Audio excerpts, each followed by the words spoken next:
የፌዴራል ፖሊስ በድምፃዊ ቴዲ አፍሮ ጉዳይ መግለጫ አውጥቷል።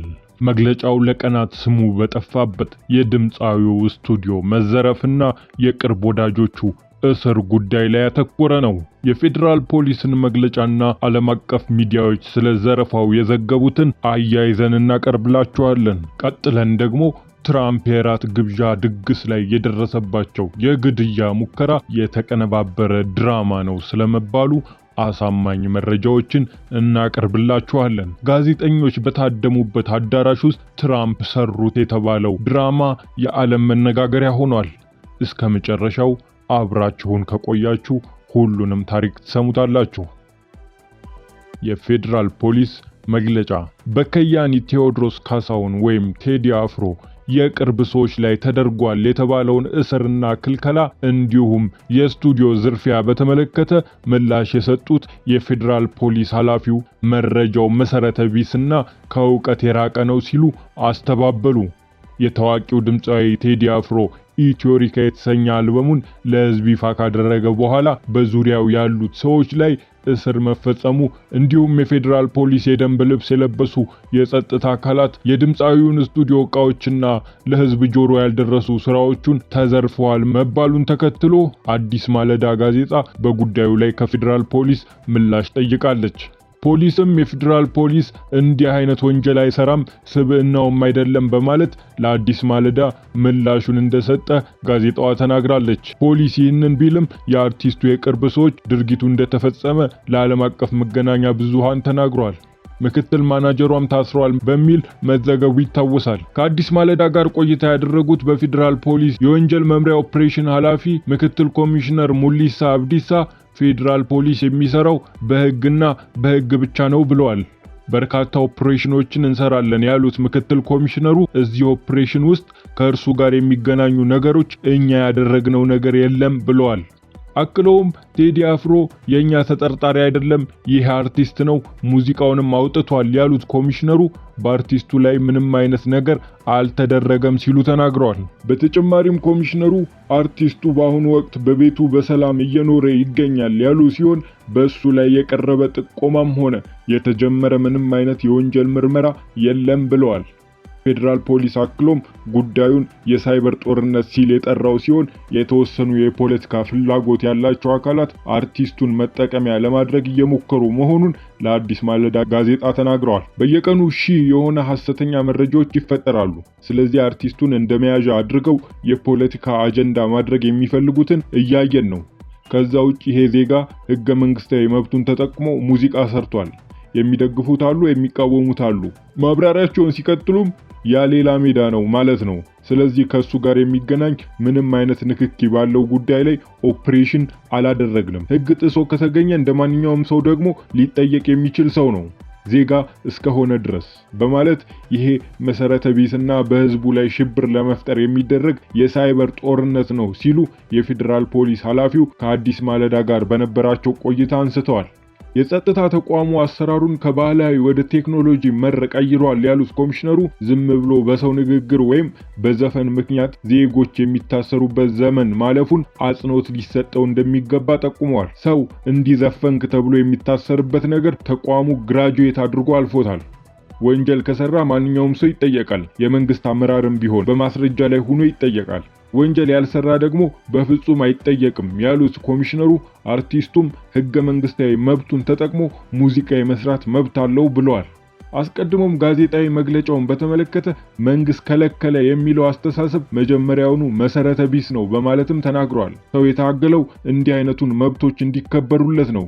እኛም እንደ ሕግ አስከባሪ የምንሰራው ይሄንኑ ነው። ከአርቲስቱ ጋር የሚገናኝ ምንም አይነት ጥቆማም ሆነ ምርመራ የለንም ሲሉ ምላሻቸውን ሰጥተዋል። በተጨማሪም የአርቲስቱን ስራዎች በተመለከተ በዚህ በዲጂታል ዘመን ለምን መግለጫ አልሰጠም በማለት ጥያቄ አዘል መልስ የሰጡ ሲሆን ምን ስለሆነ ሚስቱ አለች አይደል ሚዲያ ላይ እሷ መስጠት አትችልም የትም ሆኖ መስጠት አይችልም? ለምሳሌ ህዝቡ ማየት ያለበት እንደዚህ አይነት ነገር ነው በማለት ክሱን ውድቅ አድርገዋል። ብዙ ኦፕሬሽኖችን በየቀኑ እንሰራለን ያለው ፖሊስ ከአርቲስቱ ጋር የተገናኘ የሰራው ኦፕሬሽን እንደሌለ፣ የሰራቸውን ኦፕሬሽኖች ደግሞ ለህዝባችን ባለን ሚዲያ ፕላትፎርም መረጃ እያደረስን ነው ብሏል። ኮሚሽኑ በድጋሚ ከአርቲስቱ ጋር የሚገናኝ ምንም አይነት ጥቆማ አልደረሰንም ያለ ሲሆን ያደረግነውም ነገር የለም ብሏል። አርቲስት ሆኖ በሙዚቃ የፈለገውን ሐሳብ የመያዝ ህገ መንግስታዊ መብት ያለው በመሆኑ ፖሊስ ያለ ማስረጃ ሰው የማይያዝበትን ሂደት ፈጥረናል ብሏል። በተጨማሪም ቴክኖሎጂ ተጠቅመን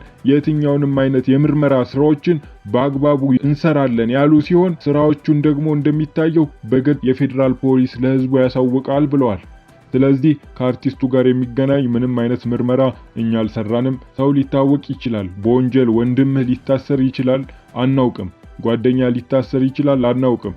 ይሄን እኛ ሰው ከማን ጋር ይውላል ከማን ነው ብለን አናስርም። የምንሰራቸው ስራዎች ደግሞ ሌጂቲሜት ወይም ህጋዊ ናቸው። ፍርድ ቤት አቅርበን በስርዓት ጊዜ ቀጠሮ ጠይቀን እንመረምራለን በማለት ተናግረዋል። ፖሊስ ማንኛውንም አይነት ህጋዊ ኦፕሬሽን ሲያከናውን በይፋዊ የትስስር ገጾቹ ለህዝብ እንደሚያሳውቅ ገልጾ ህዝቡ መሰል ያልተረጋገጡ መረጃዎችን ከመቀበል እንዲቆጠብ አሳስበዋል። ምንም እንኳ ፖሊስ ይህን ቢልም የከያኒው 2 የቅርብ ሰዎች መታሰራቸው፣ ሲኤምሲ የሚገኘው ስቱዲዮ ደግሞ መዘረፉ መዘገቡ አይዘነጋም። ድምፃዊው ቴዲ አፍሮ ግን ቢያንስ ይህ ዘገባ እስከተጠናቀረበት ጊዜ ድረስ ስለ ክስተቶቹ ያለው ምንም ነገር የለም። የጀርመን ራዲዮ ጣቢያ ግን ከቀናት በፊት ከቴዲ የቅርብ ሰዎች መረጃ ደርሶኛል ሲል ስቱዲዮ መዘረፉን የአርቲስቱ የቅርብ ሰዎች ለዶይቼ ቬለ አረጋግጠዋል። የወጡ መረጃዎች መሳሪያ የታጠቁና በተሽከርካሪ የመጡ አካላት ጠባቂዎችን በመደብደብ አዲስ አበባ ውስጥ በተለምዶ ሲኤምሲ በሚባለው አካባቢ ከሚገኘው የአርቲስቱ ስቱዲዮ ንብረቶች መዘረፋቸውን ነው ዲደብሊው ዘግቦ የነበረው።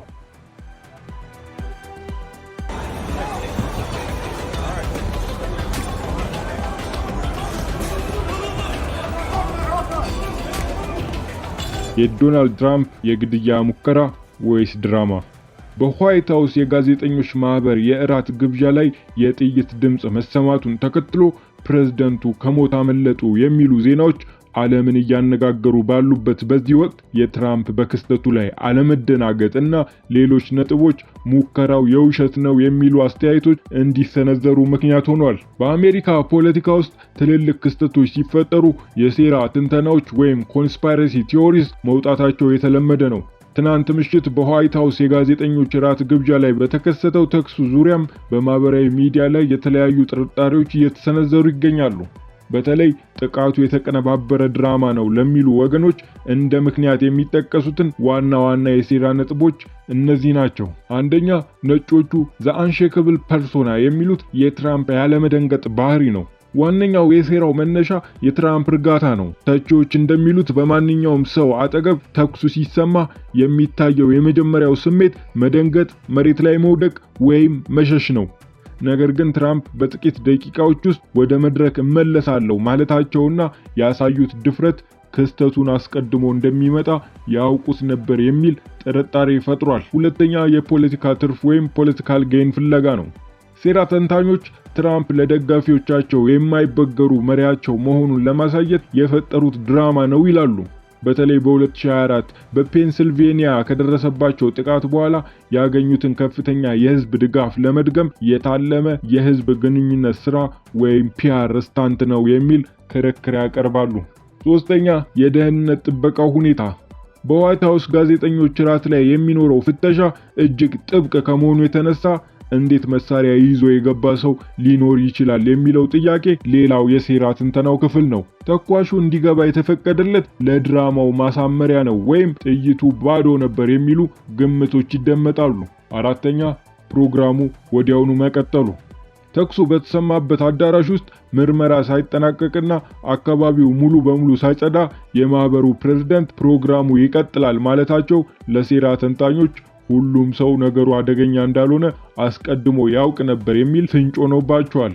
የዚህ ሁሉ መነሻ ሐሳብ ትራምፕ አጀንዳ በማስቀየር ትኩረትን ማዞር ወይም ዲስትራክሽን ስትራቴጂ የማድረግ እቅድ አላቸው የሚል ነው። የኤፕስታይን ፋይል ጉዳይ አንደኛው ምክንያት ነው። እንደሚታወቀው የጄፍሪ ኤፕስታይን ሰነዶች በወጡ ቁጥር የብዙ ዝነኞችና ፖለቲከኞች ስም አብሮ ይነሳል። ትራምፕ ከኤፕስታይን ጋር የነበራቸው የቆየ ትውውቅ በጠላቶቻቸው ዘንድ ለጥቃት ሲጠቀሙበት ቆይተዋል። ፋይሉ እንደገና ትኩረት እያገኘ ባለበት ወቅት እንዲህ ያለ አስደንጋጭ ክስተት መፈጠሩ ህዝቡ ስለ ኤፕስታይን ፋይል ማውራቱን ትቶ ስለ ግድያ ሙከራው እንዲያወራ ያደርገዋል የሚል ግምት አለ። የኢራን ጉዳይም እንዲሁ ሌላኛው ምክንያት ነው። በሆርሙዝ የባህር ወሽመጥ ላይ ያለው ውጥረትና አሜሪካ የጣለችው የባህር ኃይል እገዳ ዓለምን ስጋት ላይ ጥሏል። ትራምፕ ለኢራን ጉዳይ የሚሰጡት ምላሽ ወይም በእሳቸው ዘመን ያለው የጦርነት ስጋት የምርጫ ቅስቀሳቸውን እንዳያበላሽባቸው ትኩረቱን ወደ ራሳቸው ተጠቂነትና ጀግንነት አዙረውታል የሚሉ ወገኖች ይሰማሉ። አጀንዳ የማስቀየር ጥበብ ወይም ዋግ ዘ ዶግ በፖለቲካ ሳይንስ የሚታወቅ ጽንሰ ሐሳብ ነው።